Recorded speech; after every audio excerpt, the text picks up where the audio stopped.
Happy Friday, and thanks for making it through the whole week with us here on the Rocketeer Minute, where each and every day, Monday through Friday, we go over 1 minute the greatest Walt Disney movie ever made, at least the adventure movies ever made, the 1991 Joe Johnston feature, The Rocketeer. I'm one of your hosts, Jim O'Kane of TVDads.com.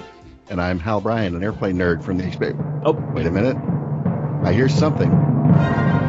You're listening to a special Billy Campbell episode on the Rocketeer Minute.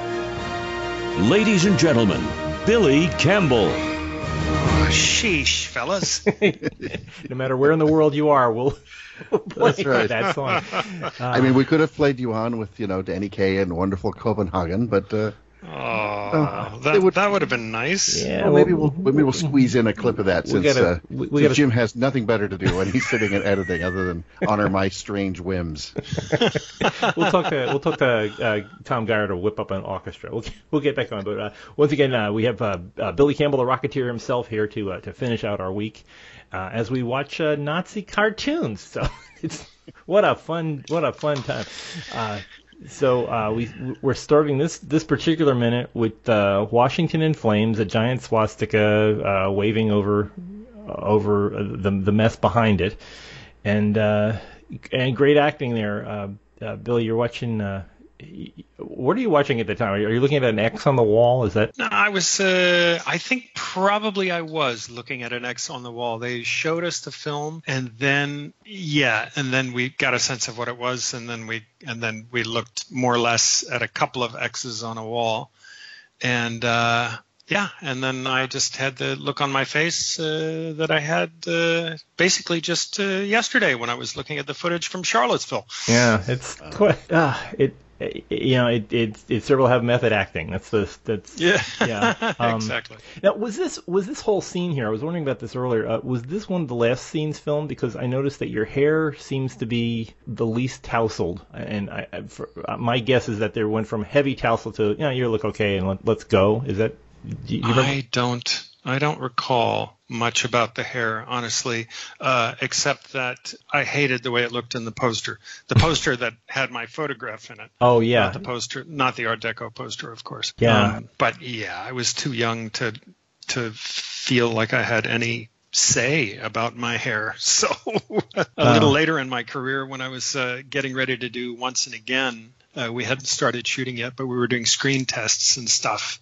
And I remember the two producers standing 3 feet away from me talking about my hair. Like, I think it And I'm like, guys, don't just stand there talking about my hair like I'm not here under it. And, I was like, I'm going to have something to say about my hair because it's my hair and I have to wear it, and blah, blah, blah. But Mr. Movie Star. Yeah. Yeah. I mean, I just came to realize that, look, I'm like the last guy. And I'm the one who ends up with egg on my face if somebody doesn't, have the best taste in something. And I'm not saying I have the best taste in something, but at least I know what doesn't maybe look the best on me.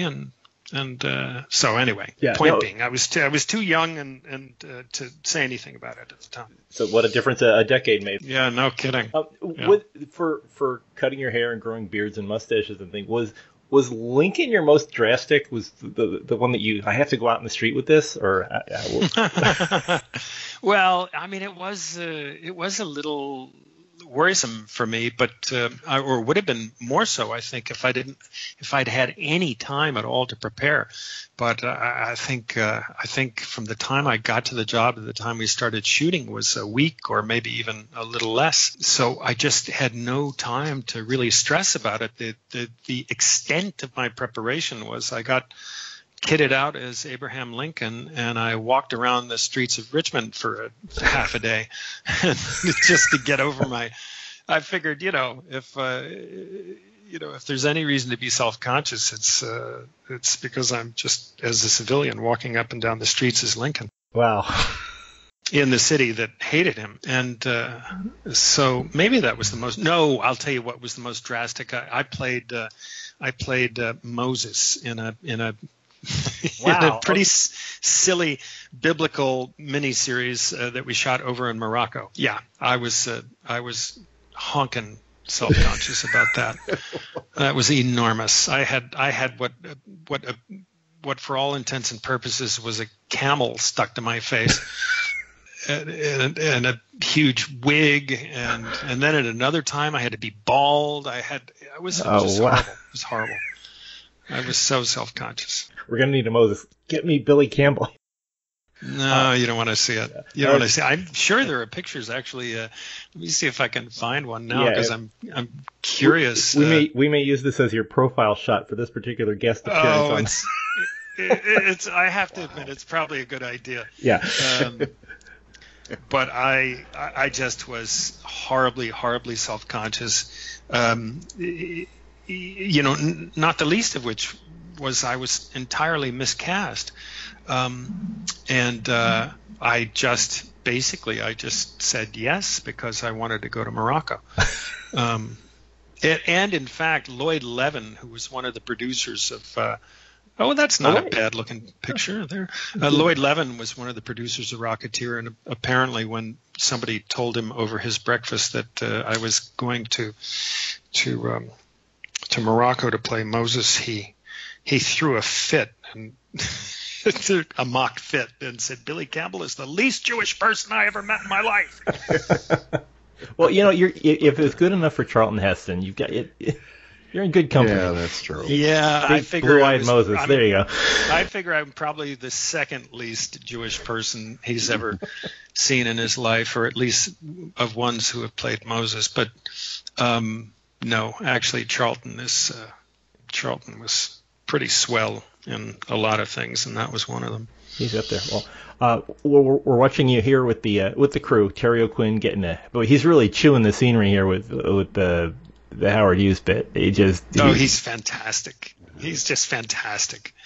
Yeah, the eyes. There's just a bit. He knows how to pull the eyebrow thing with the where's my rocket? He really does. Well, and as this animated film fades out, I mean, number one, that transition, all the transitions are so beautifully done, but when you see the American eagle in flames and starting to crumble, and then it just morphs perfectly into that giant creepy Germanic thing with the swastika, then that simple statement, Heute Europa, Morgen die Welt, today Europe, tomorrow the world, just it just caps it so perfectly. He's got the stakes behind him there, and you're surrounded. Everybody, a great choice by Alan Arkin, he's still looking at the wall, just trying to soak it all in. So it just kind of underlines. He's looking at the past, and and the setup there. The name of the cinematographer just jumped out of my head.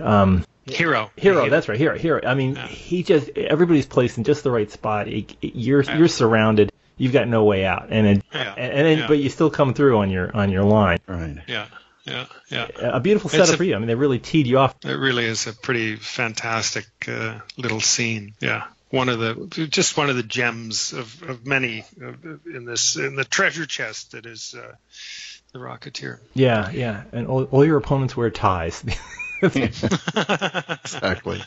May all your opponents wear ties. It's a strange, Gaelic blessing, but all the heroes are on Casual Friday. That's what it's. But it's a great bit of staging too. I mean, not just for the camera, but Wooly and Fitch, and we're shooting over the shoulder and seeing you standing there, Billy. But Wooly and Fitch, and then the other Jim. Do we know the names of the two G-men in the background? I have them listed. I just don't know who they are. They're not listed in the regular credits for this particular minute, but. And I'm afraid of identifying people I'm not exactly sure of, because as we found out with some of that's true. With some of the henchmen, they're not. Yes. we don't want a replay of the Mike debacle. Yeah, we had a Mike and Rusty question. That's right, Mike and Rusty. But anyway, with the two of them, the two guys in the background, Wooly and Fitch, facing them down, and you got Wooly there, who's ready to take Billy's arm, sort of take control, and that's like pitch perfect, classic sort of law enforcement blocking. Yeah. Yeah, everybody in charge. It plays well, and and Billy there being the tallest one in the scene commands attention of, he's the one doing the talking. I love watching. Ed Lauder has the best skeptic face of anybody in the movie. He's always good about, I'm not buying this. I'm not, just perfect. Yeah. Right about second 49 or so, his head's cocked back. He's looking at Billy sort of through one eye. His mouth's open a little bit. He's just, as you said, he's not buying any of this.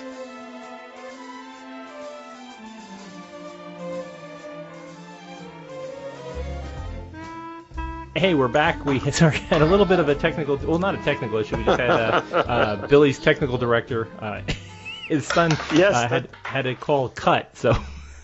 Yeah, he did. He went in the corner and turned off the internet. Hey, Anton, can you say hi to Jim and Hal? Hi. That's my technical director, and he's unfortunately he's not. He hasn't yet come to a level of expertise that we would expect of a 5-year-old, because he's not yet 3. Ah, okay. And, he's working on it. But he can turn things off like a wizard. So he did go in the corner. Yeah. Well, it's time to call lunch.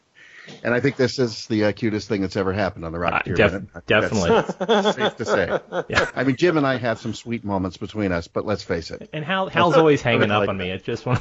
Exactly. Goodbye, Jim. Yeah. Wow. Well, and of course, I'm picturing your son running around with a little leather jacket and a Rocketeer helmet. So that Oh no, it's not quite that. It's not quite that. No, he's running around in a really cute little. He looks little striped shirt. He looks like Opie from from the Andy Griffith Show. Oh, absolutely. Wow. Yeah. He's got a little cowlick, and hey, you want some of this water here? Huh? Yeah, it's fire water. It's Daddy's special water. Daddy juice, yeah. No, I'm only kidding. Yeah. But he's a cute little kid. He's a cute little guy.